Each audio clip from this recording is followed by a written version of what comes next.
Hey gang, it's a beautiful day today. Gonna be a VFR flight up to Long Island, Wisconsin. That's right, in Wisconsin. It's on the southern banks of Lake Superior, and there is a lighthouse there and complex that's from, I'm not sure what years, might even be the 19th century. Used to guide the fur traders around the point of Lake Superior, Dangerous Point. And this is a peninsula that's like 4 miles long and averages around 400 or 500 yards wide. So we'll take a few of the boys along and check this thing out. Should be fun. Come on along.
Just lay these back by the pillows.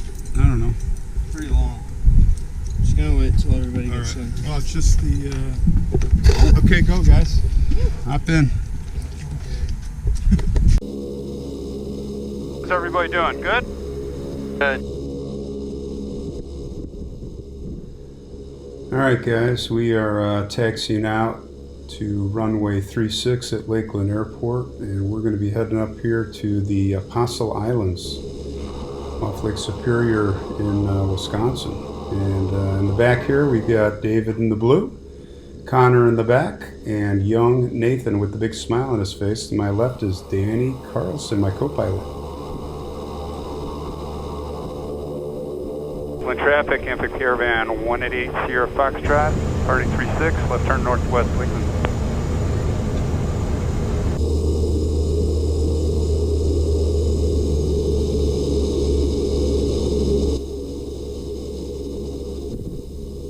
All right, let's go. Let's row. Okay, we're lining up with the center line, runway 36.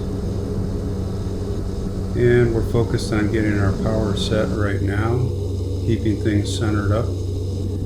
Seeing if the airspeed is alive, which we have, and the next thing we're looking for is about 70 knots for our rotation speed. And we're leading with the ailerons now, and as we see, we have 70 knots, and we give it a little more back pressure and lift off. Gear up, 10 degrees of flaps up, managing the power. Gear is up and in.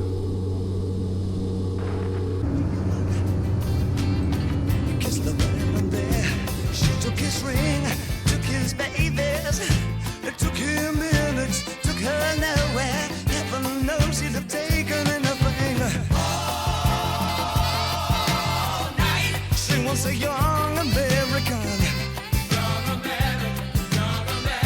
She wants the young American. All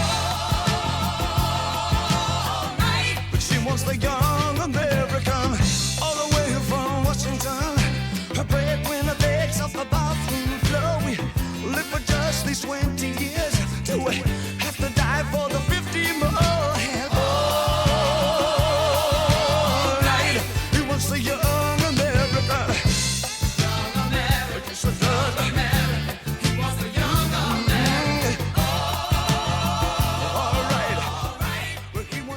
We're now reaching Long Island, Wisconsin. It's on the southwestern shore of Lake Superior, and it's off the Bayfield Peninsula. And you can see here, this is about 4 miles long. It averages anywhere between 400 feet to quarter of a mile wide at any given point. Now we're making a turn here around the original lighthouse that was built back in the 1850s. And we're going to swing back around here to the east, southeast, have a look. And on that left side, we see the other lighthouse. I'm swinging now westbound and setting up for the landing. The lighthouse is up there just beyond that bend in the trees. And we're coming down, we're focused on flaps, making sure that the landing gear is up. And we're focused on the attitude and just maintaining a constant rate of descent and just easing the flare. You can see the yoke a little back pressure, maybe 2-3 feet above the water. And we just let it settle in. That was smooth.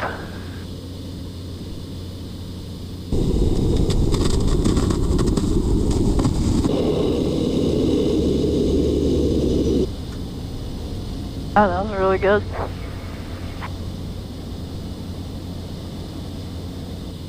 What are those guys doing?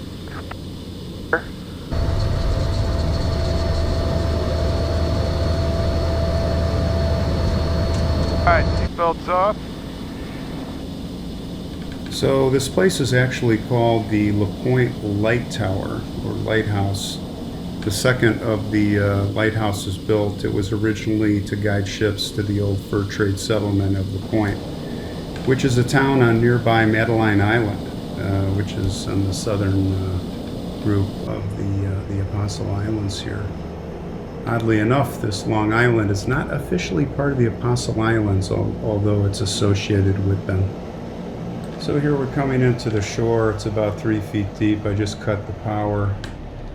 And I've got the beta reverse on so we can get the latches so the prop will be free spinning.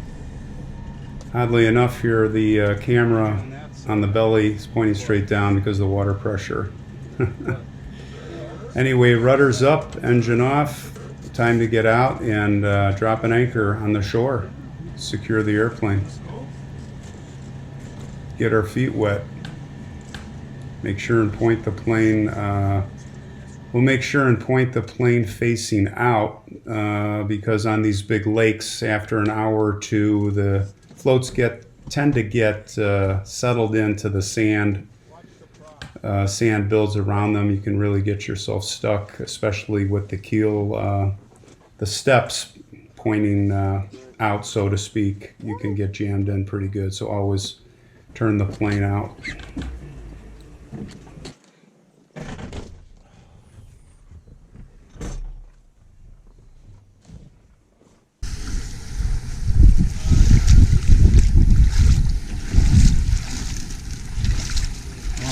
Nice.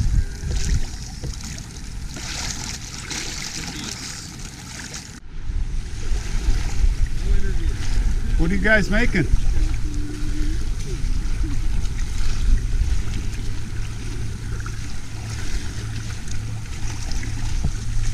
Ooh, what's that?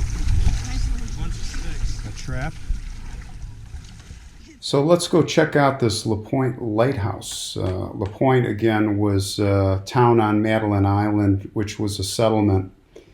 And actually, it was the primary port on the western side of Lake Superior before Duluth became the major port.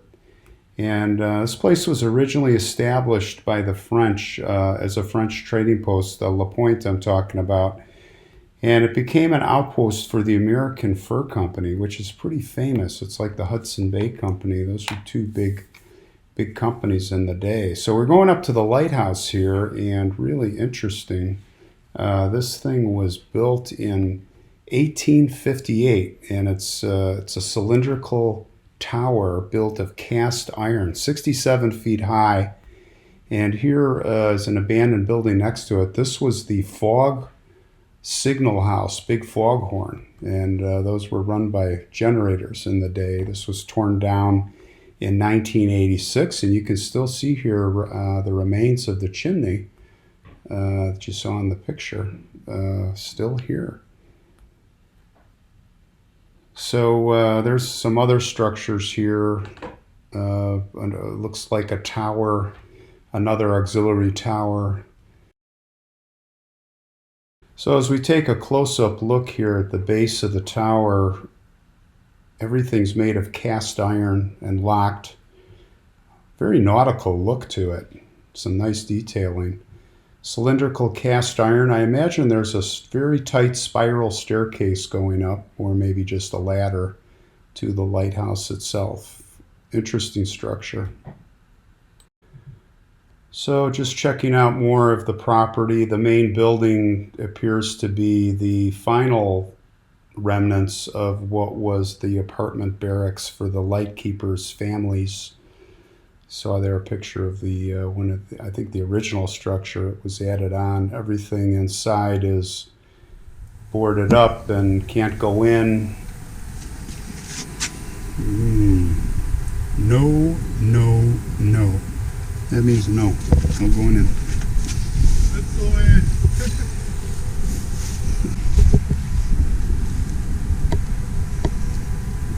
That's a cast iron building. And not sure what that is, but it has an exhaust vent on top.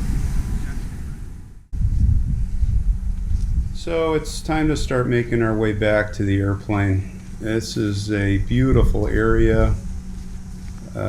Only way to get here is by boat or airplane. And there is a ton of amazing, interesting driftwood here. Some of it very, very old. And this is a unique day. Usually Lake Superior, like Lake Michigan by us, is rocking and rolling with big waves. Few are the days we could bring the plane in here. But yeah, we're going to get headed out and check out the Apostle Islands.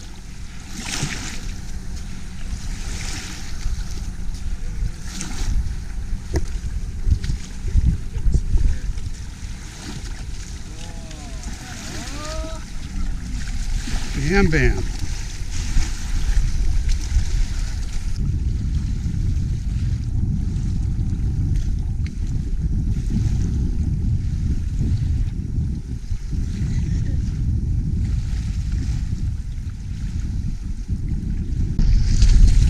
Is that really a leech? Look how big it is.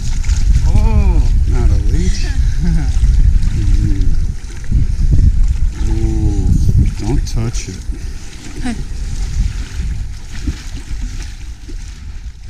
Look at this driftwood. So from here we're going to fly north and check out the islands.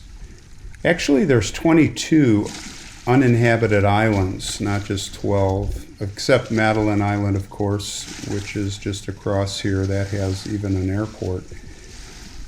And all of these lands are protected, which is nice. They're all protected, and they're part of the Apostle Islands National Lakeshore Park.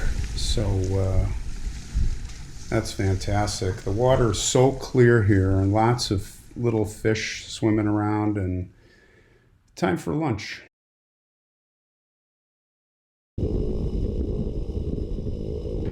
All right, we got the anchor in, everybody aboard, engine started, taxiing out. And now we're gonna get our takeoff procedure going. I always like to use an acronym HFRR, H-F-F-R-R. H is for high idle, which you saw I just did before. F is flaps, fuel, make sure both fuel tanks are on, and RR, rudder, water rudder, and get those up and make sure the rudder is trimmed. That's very important in a Caravan Amphib, that the rudder is trimmed to the right. And we're going to ease back here. We are at takeoff speed. And we'll lift right off, right there.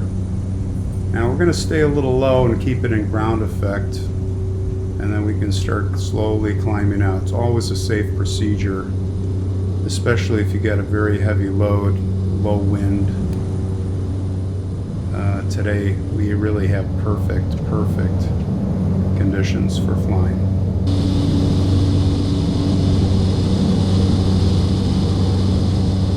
You'll probably recognize this view from our landing. We're just doing a goodbye low pass. Take our last look of the lighthouse and the beach before we climb out to the right, to the north, and let's go explore some of those Apostle Islands we've been talking about.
Thoughts on vision.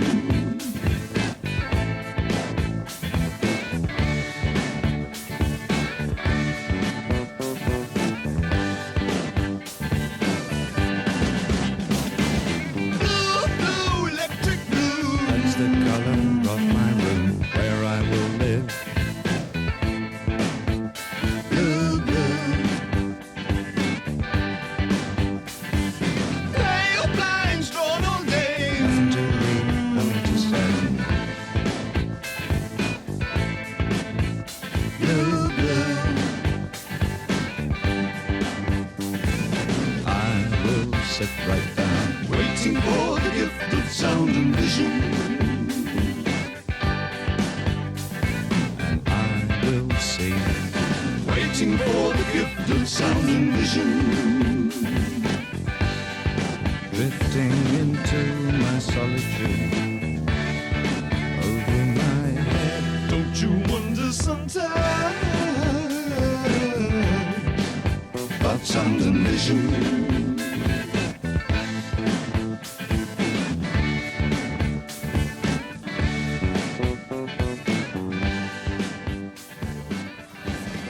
You gotta be either a man who can say no more, either a woman I can suck on the jaw, either a child I can hope without judging, either a pen that will write before they die. Ain't you proud that you struck our faces? Ain't there one dance song that can make me